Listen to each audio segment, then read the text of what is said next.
Okay, so I'd like to thank the organizer for giving me this opportunity to present our work. And this work is done in collaboration with these people. Seema is a graduate student at ICTS. Alberto is a graduate student at Technical University of Munich. Indranil is a postdoc. Abhishek and Harvard.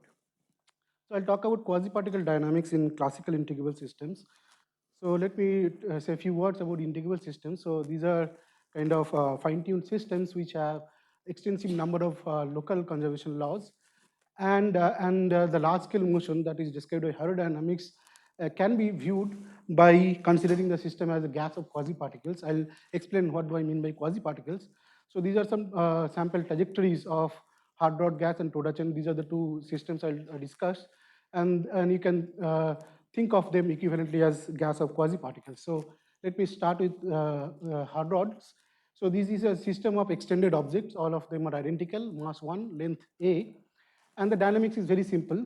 In between collisions, they move ballistically, but at collisions, they just exchange velocities. And that's why it's an integrable system, and you can choose the conserved quantities to be the moments of the velocities. And these are some sample trajectories of these hard rods. But instead of exchanging velocity, suppose you exchange the labels, like here is the colors. So you can think of this particle is like, you can think of this as a trajectory like this, and this is a trajectory like this. And at collision, they just get displaced by plus A or minus A. So you can equivalently describe this collision by this. So if they are not interacting, it would have come here, but because of the interaction, it has moved by rod length. So we get interacting quasi-particles, and we can equivalently describe the gas of hard rods by this kind of trajectories. And given the trajectories of the actual rods, you can construct the trajectories of the quasi-particles, and so that means the gas of hard rods is the gas of interacting quasi-particles, and this picture has been used to construct the hydrodynamic description for hard rod gas. Okay, so the quasi-particles, it's clear that they move randomly, and these are like some actual trajectories that I obtained from simulations, and we want to understand the properties of individual or few the dynamics of the few quasi-particles. So what we found is that they move with some effective velocity, and also around this mean trajectory there is some mean square displacement. So we computed the mean velocity and the mean square displacement with the diffusion constant. Not only that, we have also computed the two-time correlation, and the form is like this. So these forms suggest that these particles move like drifted Brownian particles, and we have explicit expressions of that.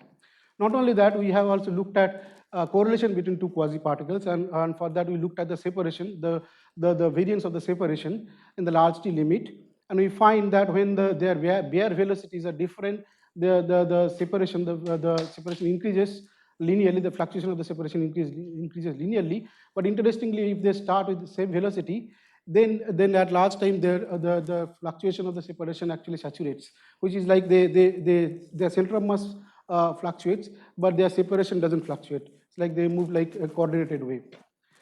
Okay, so these we have verified these predictions numerically, and this suggests that this hard rod gas can be thought of as gas of correlated Brownian quasi-particles. So this is the Brownian motion of a single particle, and for each of I there are such equations, but the noises are now correlated. They are Brownian, but they are correlated.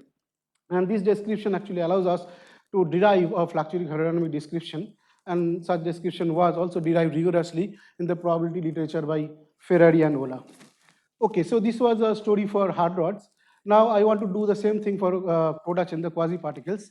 Okay, and then it's a system of n particles with positions and momenta like this, and this is the Hamiltonian, and we have periodic boundary condition. So you can write down the equations of motion. If you integrate them, you get this kind of trajectories.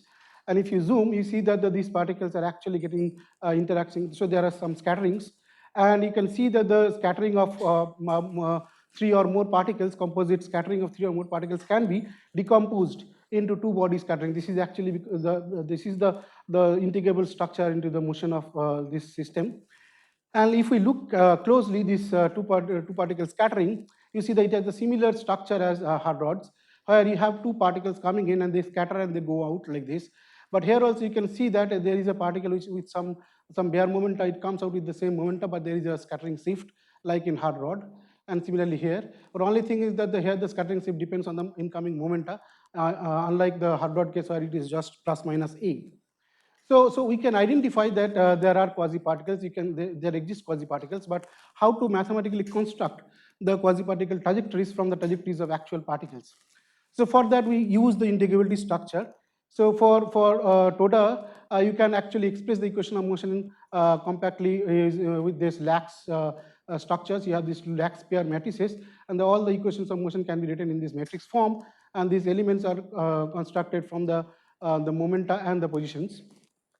Okay, so given the lax matrix, you can diagonalize. You have some eigenvalues and eigenvectors, and since the initial conditions you can choose from some ensemble, let's say Gibbs, then L becomes a random matrix, and then the eigenvectors are Anderson localized. So they are like picked in the label space, labels of the particles. So they are picked, and as the system evolves, this L also evolves, but one can show that the eigenvalues do not evolve. That's why you can actually associate quasi-particles, some identities, and the eigenvectors move in this label space like this. They remain peaked, and this is the heat map plot where the eigenvectors are, the peak of the eigenvectors is moving like this. So you can actually construct, using these ideas, you can construct the quasi-particles in two ways. One is you can take the position operator at any time and compute the expectation in these eigenstates. So these are the actual trajectories, and you do that for this corresponding eigenvalue, you get a trajectory like this. There is another way, which is like that, as he said, the eigenvectors move, the peak actually moves. So you look at the corresponding position of the peak in the label space, and look at the corresponding actual particle of that label, and associate to the quasi-particle. So, and that's how you get these two trajectories, and these two trajectories are more or less same. It is expected that they are statistically same, and one expects that they will also have some Brownian motion with some effective velocity and diffusion constant.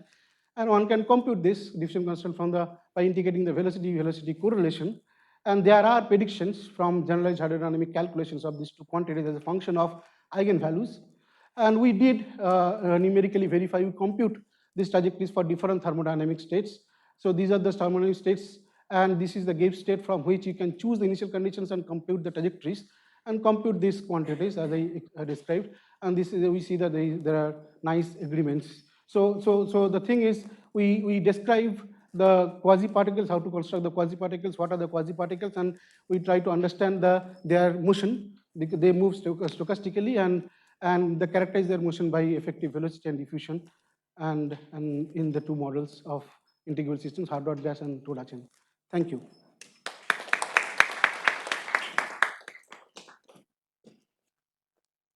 Do we have?